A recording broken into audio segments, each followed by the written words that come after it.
বছরের শুরুতে পাকা আম কিনে খাওয়ার আগে আপনি অবশ্যই সতর্ক থাকবেন, কারণ এই কাঁচা আমকে ক্যালসিয়াম কার্বাইড নামক রাসায়নিক মিশিয়ে মাত্র 24 ঘন্টার মধ্যে পাকানো হয়। এইটা খেলে পরে আপনার শরীরে সর্বপ্রথম কিডনি এবং আপনার লিভার নষ্ট হয়ে যাবে। এবং রাসায়নিক মিক্স করা আমগুলো যদি আপনার বাচ্চাকে খাওয়ান, সে মারাত্মক ক্ষতিগ্রস্ত হবে, কারণ বাচ্চাদের কিডনি, লিভার, তাদের শরীরের অর্গানগুলো খুব ছোট থাকে, দুর্বল থাকে। এর জন্য এখনই আপনি সতর্ক হবেন। এবং একটু লক্ষ্য করে শুনেন, এই যে ক্যালসিয়াম কার্বাইড, এই রাসায়নটা কত খারাপ জানেন?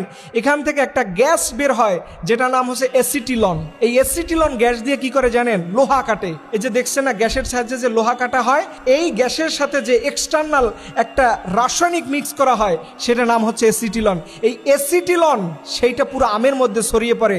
মাত্র 24 ঘন্টার মধ্যে একটা কাঁচা আম মুহূর্তের মধ্যে পেকে যায়। এবং এই আলোচনাটা করার উদ্দেশ্য হচ্ছে, আমি আমার দেশের মানুষকে বাঁচাইতে চাই, কারণ এটা বাংলাদেশ।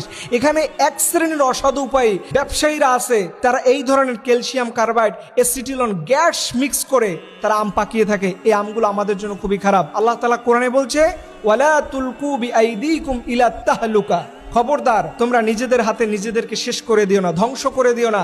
আল্লাহ আমাদেরকে সতর্কতার কথা বলে, কিন্তু কি আফসোসের বিষয় জানেন? আমরা এমন একটা দেশে জন্মগ্রহণ করছি, যেই দেশে খাবারে এত পরিমাণে বিষ মিশানো হয়, যেটা পৃথিবীতে অন্য কোনো দেশের নজির আপনি দেখাইতে পারবেন না। এর জন্য যখন আপনি আম কিনবেন, অবশ্যই সরকারের যে একটা চার্ট আছে, এটা লক্ষ্য করবেন, কোন আম কখন পাকবে, কোন আম কখন বাজারে আসবে, এইটা দেখে আপনি আম কিনবেন। এবং আম কেনার আগে একটু দেখবেন যে এটা ন্যাচারাল ঘ্রাণ নাকি আর্টিফিশিয়াল নাকি রাসায়নিক মিক্স করা, এটা বোঝা যায়। এর জন্য আল্লাহ তাআলা যেন আমাদের সবাইকে যে কোনো খাবার কেনার আগে সতর্ক থাকার তৌফিক দান করে। সবাই আমিন।